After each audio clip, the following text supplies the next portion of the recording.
밤하늘의 별을 감동적으로 본 경험이 있으십니까? 은하수가 흐르고 하늘에 있는 별들이 쏟아질 듯이 가득한 그런 밤하늘 말입니다. 생각만 해도 참 가슴이 벅찹니다. 아마도 어린 시절에 그런 경험들은 이렇게 저렇게 있으실 겁니다. 그런데 도시에 주로 쭉 살면 그런 밤하늘 별을 언제 봤는지 기억이 가물가물하지요. TV나 영화에서 본 감동적인 장면 말고 직접 본 그런 경험 말입니다. 자연 만물 곧 우주라고 한번 표현해 보면 이 자연 만물 우주는 그것을 만드신 창조주를 알 수 있는 중요한 책이라고 할 수 있습니다. 성경의 내용이나 찬송에서 하나님께서 지으신 자연의 아름다움, 우주 만물의 그 놀라운 구조를 노래한 내용이 많습니다. 요즘 기후 위기로 창조 세계의 생태 질서가 무너지는 상황이 있습니다. 생태적 환경 윤리를 깊이 인식하고 창조 세계를 보존하고 지켜나가는 것은 그리스도인에게 마땅한 일입니다. 오늘날에는 교회가 힘써야 될 아주 중요한 일입니다. 별이 가득한 하늘, 그 자연 만물하고 짝을 이루는 것으로서 사람을 들 수 있습니다. 자연 만물, 우주 이렇게 표현들 보통 하는데 우주라는 표현하고 연관시켜서 사람을 소우주, 작은 우주라고들 많이 얘기를 하죠. 우주가 그런 것처럼 소우주인 사람도 하나님의 창조물이죠. 그래서 사람을 가만히 관찰하면 하나님이 어떤 분이신지 짐작할 수 있습니다. 우주와 소우주, 자연 만물 우주와 사람, 이 양자의 공통점을 흔히 많이들 하는 얘기가 바로 질서입니다. 지구 행성이 중심축이 23.5도가 기울어져 있죠. 그런데 이 우주 물리학적으로 더 기울어지거나 덜 기울어지면 이 지구 행성에 사람이 존재할 수 없는 그런 상황이 온다고 그러죠. 또 지구와 달 또는 태양계 행성의 순환 이런 거는 아주 정교한 질서를 따라 움직이고 있고 또 소우주인 사람도 마찬가지죠. 우리 사람의 신체 또 속에 있는 여러 가지 신체 기관들 또는 정신적인 메커니즘 이런 게 무지무지하게 정교하지요. 어쨌든 우주와 소우주, 자연 만물과 사람을 가만히 관찰하면 이것을 창조하신 그 창조주가 어떤 분이신지 짐작할 수 있는 거지요. 그래서 성경에 하나님은 무질서의 하나님이 아니시다. 하나님은 질서와 그리고 평화의 주님이시다. 이런 구절이 있는 거지요. 아주 유명한 철학자 칸트는 실천이성 비판이라는 책에 맺는 부분에서 이렇게 자연 만물하고 사람의 관계에 대해서 아주 유명한 말을 했습니다. 생각할수록 더욱 내 마음을 경탄과 외경으로 놀라움으로 가득 채우는 것이 두 가지이다. 내 머리 위에 별들이 총총한 하늘과 내 마음의 도덕률이다. 아주 유명한 말이죠. 기독교 신앙에서 자연과 사람 이 둘은 하나님을 인식하는 중요한 통로입니다. 제가 아까 자연을 하나님을 알 수 있는 책과도 같다 그렇게 말씀드렸는데요. 자연과 사람은 결코 떨어질 수 없습니다. 하나님께서 천지를 창조하시면서 사람에게 자연을 돌보고 잘 다스리고 가꾸는 일을 맡기셨습니다. 사람은 선한 청지기로서 자연을 관리할 책무를 지고 있습니다. 그 책임을 누가 부여해 주셨느냐 여기에 따라서 훨씬 더 중요하고 또 그렇지 않고 이게 차이가 나죠. 국가의 법적으로도 대통령령, 국무총리령, 이게 격이 다릅니다. 근데 대통령령보다 훨씬 더 강한 게 법률이고, 법률 중에 최고 상위에 있는 게 헌법이죠. 그러니까 헌법이 부여한 권한, 이거는 뭐 아주 결정적인 거죠. 그렇게 생각하면 창조주 하나님께서 사람이란 존재에게 자연 만물을 잘 다스리고 가꾸어갈 책무를 맡기셨다. 엄청 중요한 거지요. 그런데 사람이 제 욕심을 부리면서 자연을 이용해 먹으면 자연이 망가질 뿐 아니라 사람도 불행해집니다. 사람은 자연 속에서 자연과 더불어 살아가도록 만들어졌습니다. 어떻게 보면 사람도 자연의 일부라고까지 얘기도 할 수 있습니다. 자연은 가장 간단하게 표현하면 사람에게 집과 같습니다. 자연은, 우리의 주변 모든 환경은 사람에게 집입니다. 자기 집을 가꾸지 않는다, 어리석은 일이죠. 그리고 제 집이 무너지고 있다, 이거는 참 불행한 거지요. 자, 자연과 사람, 이게 짝을 이루는 것으로 제가 설명을 드렸는데, 또 하나의 짝을 말씀드리겠습니다. 자연과 성경입니다. 기독교 신앙을 배울 수 있는 두 가지 책이 있습니다. 하나는 자연 만물이고 다른 하나는 성경입니다. 자연 만물을 보면서 그것을 만드신 조물주, 곧 삼위일체 하나님을 알게 됩니다.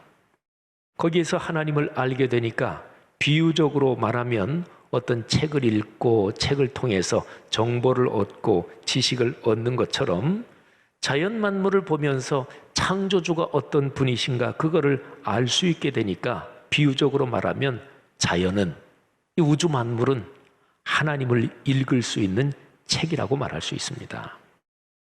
자, 그런데 이 책이 죄악으로 오염돼서 온전하지 못합니다. 많이 망가졌습니다. 사실은 망가진 게 이 인간의 마음이 죄로 오염돼서 망가졌다. 이게 사실은 핵심인데, 아무튼 이 자연이라는 하나님을 보여주는 책이 이게 망가져서 또렷하지가 못합니다. 여러 가지 점에서 불충분합니다. 자, 하나님께서 당신이 만드신 자연을 통해서 오늘날도 여전히 당신의 뜻을 알려주십니다.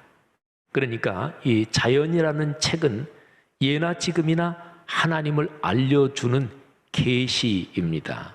이 계시라는 뜻이요, 사람의 능력으로는 알 수 없는 어떤 신적인 거를 하나님께서 직접 알려주신다.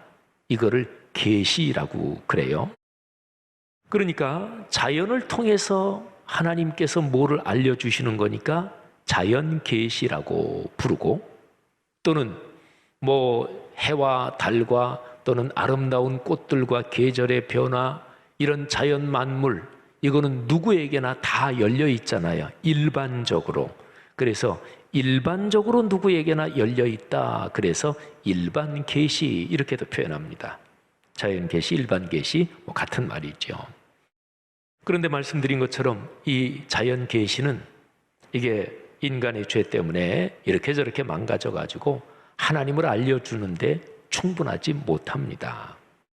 자, 일반 계시에 비교해서 하나님을 완전하게 아주 깊이 알려주는 책이 또 하나 있습니다.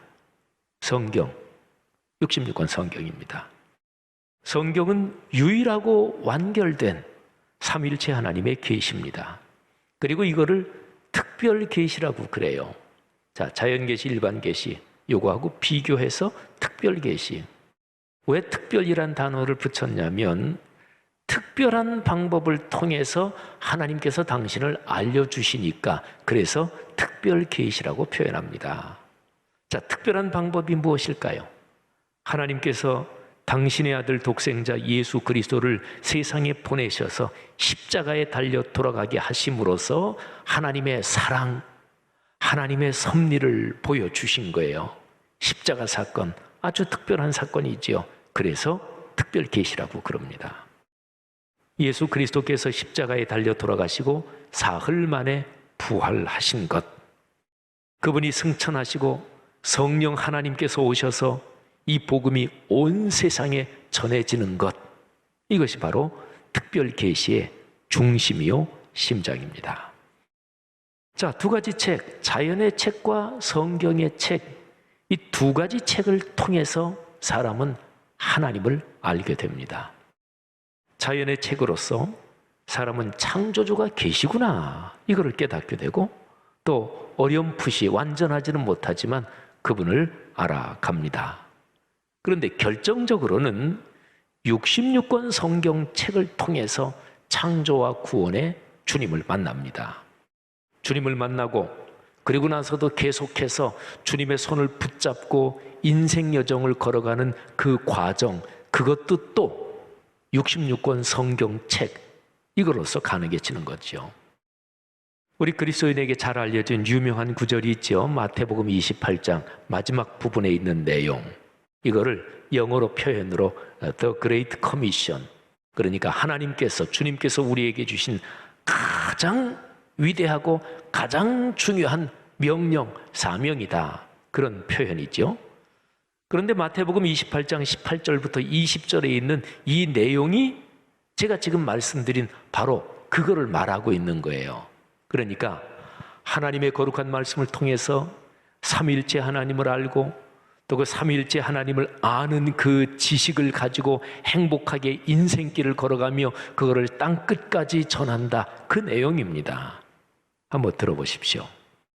예수께서 나와 말씀하여 이르시되 하늘과 땅의 모든 권세를 내게 주셨으니 그러므로 너희는 가서 모든 민족을 제자로 삼아 아버지와 아들과 성령의 이름으로 세례를 베풀고 내가 너희에게 분부한 모든 것을 가르쳐 지키게 하라.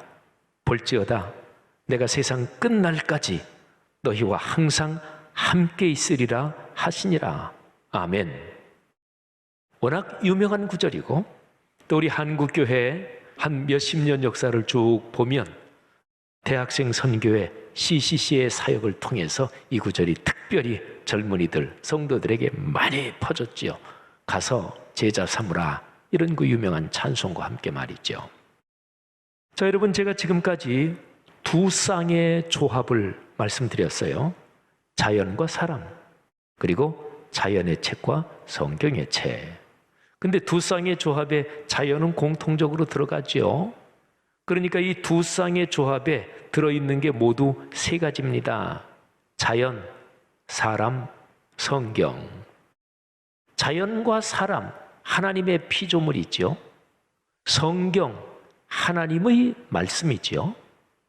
그러니까 자연과 사람과 성경, 이 세 가지에는 거기에 하나님의 이 수식어가 붙습니다. 하나님께서 만드신 피조물, 자연, 그리고 사람, 하나님께서 주신 말씀, 그 바로 성경, 이렇게 되는 거죠. 그러니까 이 세 가지는 전부 다 하나님이 사람에게 이 세상에 주신 선물입니다. 하나님의 선물. 그러면 한번 잠깐 생각해 보세요. 여러분, 어떤 사람한테 선물을 여러 번 받는 경우가 있죠. 자식으로 이렇게 자라면서 부모님한테 선물은 자라면서 여러 번 받잖아요. 평생토록. 또 부모된 입장으로서도 자식들이 부모에게 어버이날 또 부모님 생신에 선물 여러 번 해주지요. 그런데 어떤 사람에게 내가 선물을 여러 번 받는다, 그러면 그 사람이 선물해 주는 그 취향과 스타일이 뭔지 알게 됩니다. 그러니까 사람에 따라 달라요. 그죠?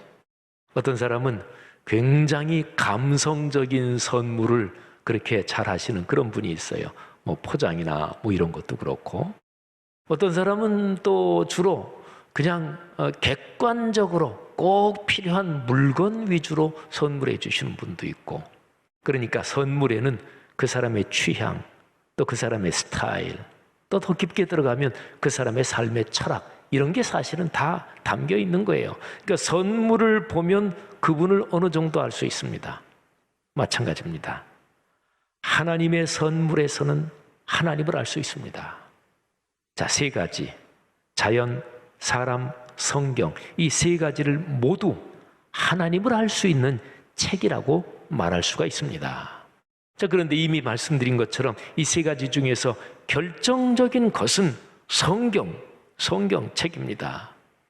이 성경책과 더불어 자연의 책, 또 소우주인 사람의 책, 이 세 가지를 살피면서 하나님의 뜻을 깨닫고 또 하나님과 동행해 가는 거지요. 여러분, 이 세 가지 책, 이 내용을 기가 막히게 정확하게 완벽한 구조로 담은 성경 말씀이 있습니다.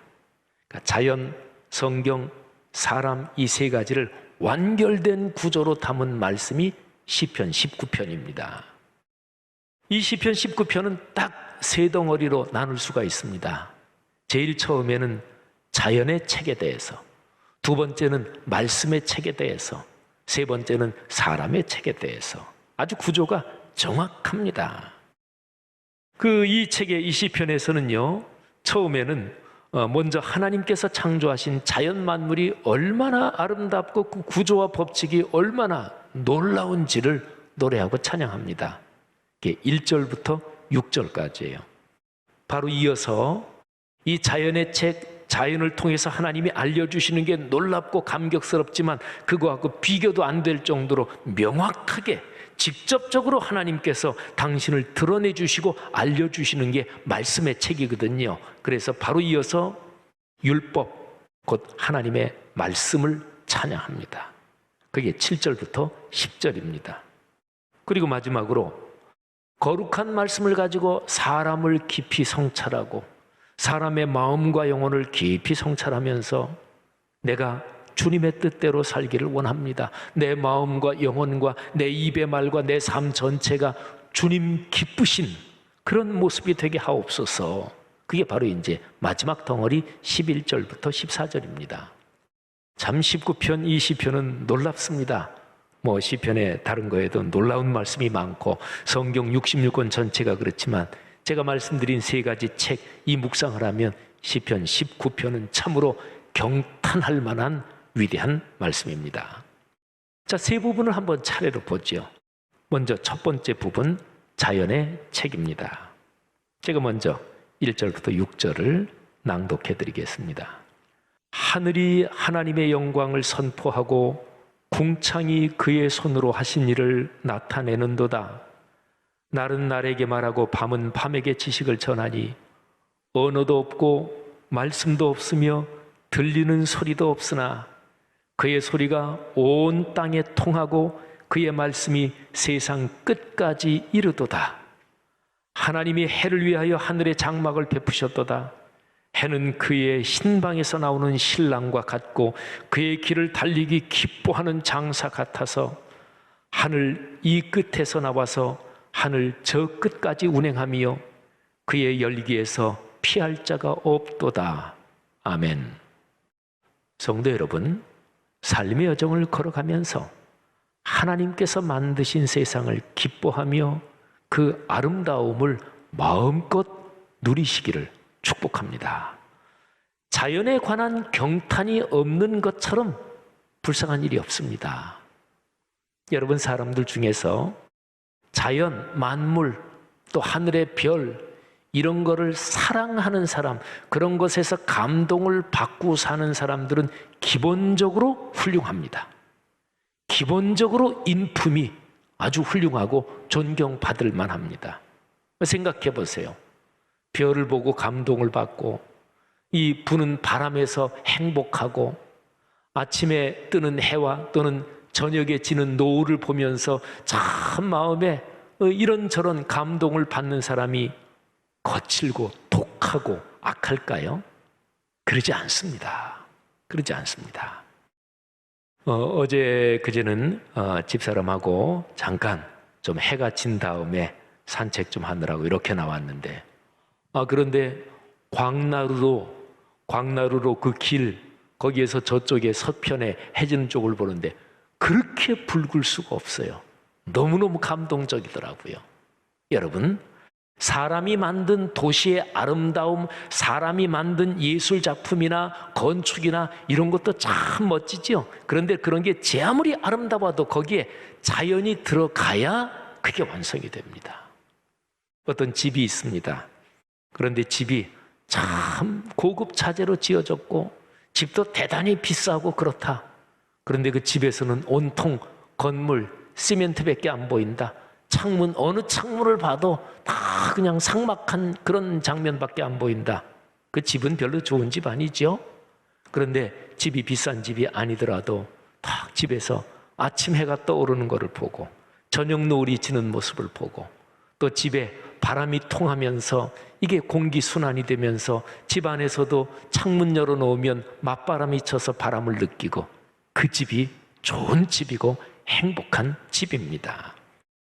사랑하신 여러분, 사람이 겪는 그 여러 가지 경험에서 아름다움과 기쁨과 감동과 행복은 언제나 자연과 결부되어 있습니다. 뗄 수 없습니다. 그런데 오늘날 특히 기후위기를 겪으면서 인류는 자연을 보존하고 가꾸는 것이 얼마나 중요한지를 뉘우치며 그러면서 깨닫고 있습니다. 코로나19 바이러스도 사람이 동물, 식물, 이 자연의 영역을 무분별하게 막 그냥 침범에 들어가면서 그러면서 이게 병이 발생한 그런 것도 있잖아요. 인간의 욕심으로 자연을 마구 훼손한 것이 얼마나 어리석은 일인지 또 그렇게 하는 것이 하나님 앞에서 얼마나 큰 죄인지를 깨달아야 합니다. 그리고 인류의 삶을 또 우리 각자의 삶을 돌이켜야 합니다. 그래서 그리스도인은 생활하면서 가능한 대로 일회용품 좀 덜 쓰고 또 자연과 환경을 보존할 수 있는 일에 참여하는 것이 하나님 보시기에 좋은 일입니다.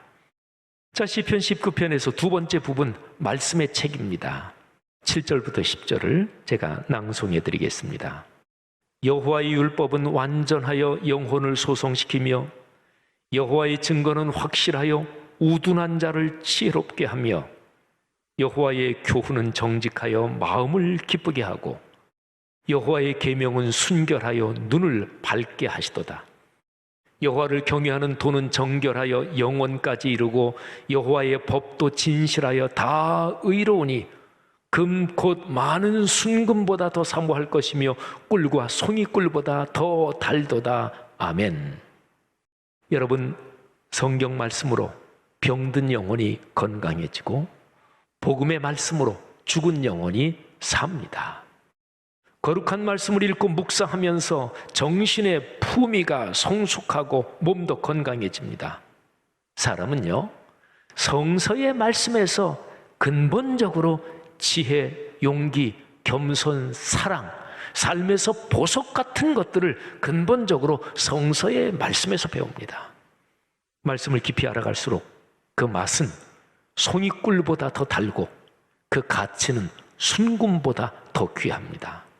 여러분, 말씀으로 행복한 인생 여정 되시기를 주님의 이름으로 축복합니다. 자, 마지막 부분 사람의 책입니다. 시편 19편 11절부터 14절 한번 귀 기울여 들어보십시오. 또 주의 종이 이것으로, 하나님의 말씀이지요, 하나님의 말씀으로 경고를 받고 이것을 지킴으로 상이 크니이다. 자기 허물을 능히 깨달을 자 누구리요? 나를 숨은 허물에서 벗어나게 하소서. 또 주의 종에게 고의로 죄를 짓지 말게 하사 그 죄가 나를 주장하지 못하게 하소서. 그리하면 내가 정직하여 큰 죄과에서 벗어나겠나이다. 나의 반석이시여 나의 구속자이신 여호와여, 내 입의 말과 마음의 묵상이 주님 앞에 연락되기를 원하나이다. 아멘. 여러분, 잘못된 길로 갈 때 내 삶에 경고가 없으면 그건 망하는 겁니다. 내가 잘못된 길로 갈 때, 불행한 길로 빠질 때 그때 하나님의 말씀이 내게 경고를 주는 거예요. 그래서 그 말씀을 듣고 순종함으로써 내가 잘못된 길에서 돌이키는 거지요. 또 하나님의 말씀을 지킬 때 하나님께서 상을 주신대요. 상이 크다 그랬잖아요. 사람의 불행은 근본적으로 죄 때문입니다. 근본 원인입니다. 그런데 어떤 게 죄일까요? 죄를 알아야 피하지요. 죄를 알아야 거부하지요. 사람은 근본적으로 자연적으로는 죄가 무엇인지 정확하게 알 수 있는 능력이 없습니다. 죄라는 헬라어 단어가 하마르티아 이렇게 발음합니다. 근데 그 원래 어휘적인 뜻이 목표, 관역을 말합니다. 이번 도쿄올림픽 때 우리 한국 양궁이 뭐 역시나 또 세계를 휩쓸었잖아요. 그 양궁 그 TV 보셨죠? 이렇게 둥그런 관역이 있죠. 제일 가운데 작은 원을 거기에 맞추면 만점 10점이고 옆으로 벗어날수록 점수가 점점 줄어들지요. 이 관역에 맞지 않고 밖으로 가면 점수가 없는 거예요. 그러니까 관역에 맞지 않고 완전히 밖으로 간다. 그걸 가리켜서 죄라 그래요. 만일에 양궁 시합을 할 때 관역이 없다. 그래서 선수들이 쐈어요. 그러면 어떤 선수가 더 잘 쐈는지 못 쐈는지 그거를 알 수 없겠지요. 기준이 없으니까. 관역이 없으니까. 여러분, 뭐가 죄인지 그 기준 그리고 그 관역, 그게 바로 하나님의 말씀입니다. 그렇기 때문에 말씀이 없이 결코 죄를 깨닫지 못합니다. 죄를 깨달아 죄가 뭔지를 정확하게 알고 그 죄를 거부하고 멀리하고 또는 죄를 지었더라도 죄에서 돌이켜 해결할 때 그때 행복이 찾아옵니다. 성경을 묵상하며 살면서 하나님의 뜻을 깨닫고 그 길로 걸어가는 것이 행복입니다. 시편 19편은 다윗의 시예요. 다윗은 이 시의 마지막 부분에서 이렇게 고백합니다. 내 입의 말과 마음의 묵상이 주께 연락되기를 원하나이다. 아멘. 여기에 요즘 보통 생활에서 잘 쓰지 않는 단어가 나오죠. 연락. 신앙생활 오래 하신 분 또 이게 굉장히 유명한 구절이기 때문에 주께 연락되기를 원합니다 하면 대강 무슨 뜻인지 이렇게 머리에 들어오겠죠. 근데 정확하게 이것이 무슨 뜻인가 그걸 알면 더 은혜가 됩니다. 한자 세대는 연락납하면은 연락된다, 받을 납자, 드릴 납 이런 생각이 얼른 들 테고 열자는 기쁠 열자입니다. 그러니까 주님께서 우리를 널 보니까 참 기쁘다, 기뻐 받아주신다는 거예요. 뭐를? 내 입의 말과 마음의 묵상을 주님께서 늘 기쁘고 또 기특해 하시면서 받아주시기를 주님 제가 간절히 원합니다. 이게 다윗의 기도예요. 사랑하신 여러분, 주님께서 우리를 인정하시고 주님께서 우리를 기뻐해 주시는 게 가장 큰 복이잖아요. 창세기 1장 31절 말씀을 떠올리시면 좋겠습니다. 하나님이 지으신 그 모든 것을 보시니 보시기에 심히 좋았더라. 저녁이 되고 아침이 되니 이는 여섯째 날이니라. 아멘. 하나님께서 여러분과 저 우리 그리스도인을 보실 때 참 좋구나, 너무너무 기뻐하시고 그렇게 저녁이 되고 아침이 되고 또 저녁이 되고 아침이 되면서 인생 여정이 이어지시기를 주님의 이름으로 축복합니다. 자, 오늘 설교를 마무리합니다. 자연, 성경, 사람 이 세 가지 책에 대해서 말씀드렸습니다. 이 세 가지 책을 묵상하며 복을 누리십시오. 여러분의 삶이 주님 보시기에 아름답기를 바랍니다. 여러분이 사는 내내 그렇게 행복하시기를 주님의 이름으로 축복합니다.